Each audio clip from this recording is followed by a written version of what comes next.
We'll talk next to Stephen. He's listening in Kansas. Hi, Stephen. Hi, Hank. I know what you have to say about the faith movement, and that has always made sense to me. I agreed with it. Well, I'm reading Acts, and in chapter 14, Paul has escaped to Lystra and a crippled man. It says Paul comes across a crippled man, and he notices that he has faith to be healed, and he gets healed. So to me, that sounds like at face value that his faith made him healed. Well, face value. Here's the issue.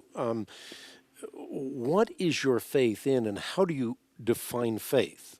So let's start with the latter. How do you define faith? The faith movement says faith is a force.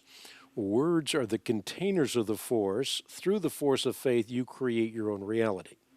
So you can, by having faith in your own faith, you can be healed. A biblical understanding of faith is that faith is a channel of living trust between an individual and their God, and therefore faith is only as good as the object in whom it is placed. If it's placed in yourself, it's ill-placed. If it's placed in God, it's well-placed. And that is the point of faith. We are to have faith in God. And if we have faith in God, then we can move a mountain. Well, what does that mean?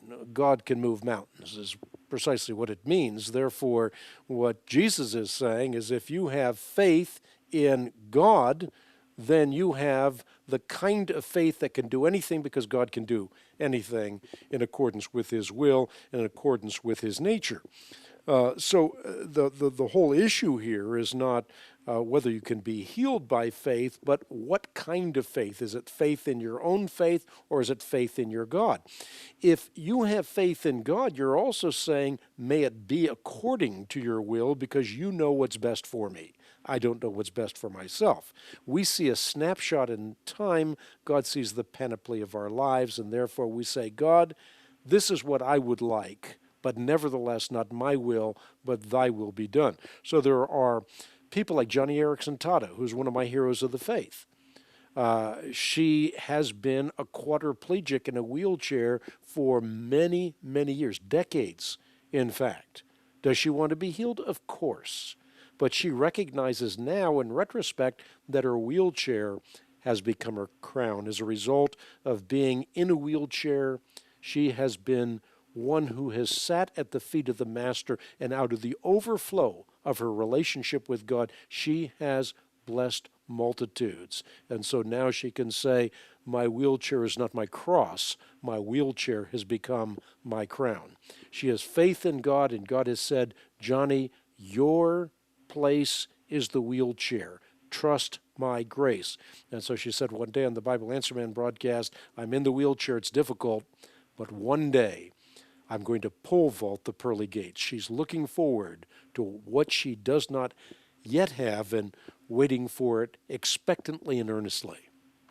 So you bring up healing, and I also, as I'm reading Acts, I wonder, do we not have that gift of healing, or, for example, the gift of prophecy like people used to have? Is that something that we no longer have, or are there people that can still get that gift, those gifts from God? Well, I think what you have with the Old Testament prophets and the New Testament disciples and apostles of Jesus Christ is the infallible repository for redemptive revelation. That is what they have handed down to us. And they have been authenticated by the very works that they did. Jesus was authenticated by the works that he did.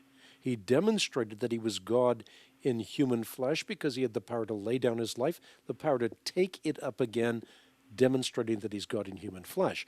The disciples were authenticated by their works, but we now have the infallible repository of redemptive revelation. We have the Word of God. Now, is it possible that God can heal today? Yes. Is it normative that God heals today, or has apostles such as the apostles through which we have the Scriptures? No.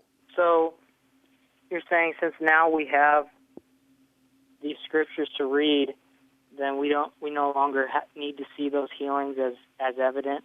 Yeah, we have everything necessary for faith and practice. Remember the rich man who died, and Jesus talked about him. And when he was in Hades in torment, he asked, "May I go back and warn my 5 brothers that they do not come to a place like this?" And what was the enigmatic response? It was, "They have Moses, they have the prophets. If they don't listen to them, they won't listen even if someone rises from the dead." Okay.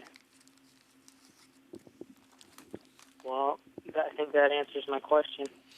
Well, thank you so much for calling today and for everybody listening in. I've written about this in a book called Christianity in Crisis, 21st Century. It is available through the ministry of the Christian Research Institute.